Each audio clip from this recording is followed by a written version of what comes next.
ქონია შემთხვევა, როცა ნაკლები გამოცდილების მქონე ან ახლად მოსული თანამშრომელი დააწინაურეს და შენ კი არა. გიფიქრია რატომ?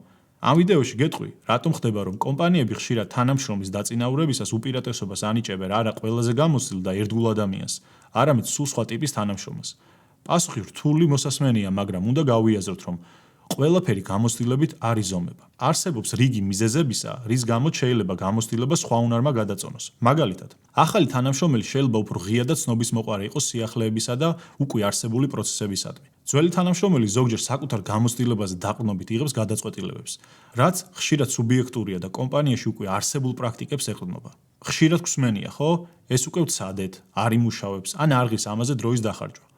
ახალი კი პირიქით არ უშინდება სიახლეს და არ იკომპლექსებს თავს კომპანიის ძველი წარუმატებლობებით. შესაბამისად ცდილობს ახალი ხედვით გადაჭრას არსებული პრობლემა. ასევე ხშირად ხდება, როცა ძველ თანამშრომელს არ აქვს კარგი ურთიერთობა მენეჯმენტთან, ან კომპანიაში არსებული არაფორმალური თუ ფორმალური ურთიერთობებიდან გამომდინარე, რომელიც მან გარკვეული პერიოდის განმავლობაში დაამყარა კოლეგებთან, მიკერძოებულს ხდის რაიმე საკითხში გადაწყვეტილებების მიღებისას. რა თქმა უნდა, ეს ორგანიზაციებს კარგად ესმით და აქედან გამომდინარე შეეცდებიან და ცდილობენ დააწინაურონ ან აიყვანო ახალ პოზიციაზე ისეთი ადამიანები, რომლებიც ხელმძღვანელობას ან მენეჯმენტს რთული გადაწყვეტილების მიღებისას არ შეაფერხებენ. და ბოლოს, ემოციური ინტელექტის არ ქონა, ან ზედმეტად ემოციურობა. ის თანამშრომელი, ვინც ნაკლებად ნერვიულობს, ზედმეტად არ რეაგირებს კრიტიკაზე და ჩუმად აკეთებს თავის საქმეს, მენეჯმენტის მხრიდან მეტდობას იძენს.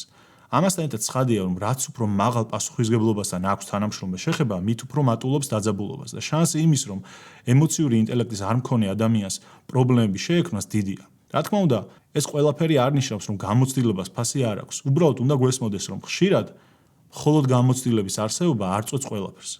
ზოგჯერ ისეთი უნარების და თვისებების ქონა, როგორიცაა ორგანიზებულობა, ლიდერობა, პოზიტიურობა და გუნდურობა წონის კონკრეტულ როლში თუ პოზიციაზე მიღებულ მრავალწლიან გამოცდილებას. მეტი ამგვარი ინფორმაციის მისაღებად მოიწონეთ ჩემი ვიდეო და გამოიწერეთ ჩემი გვერდი. დიდი მადლობა.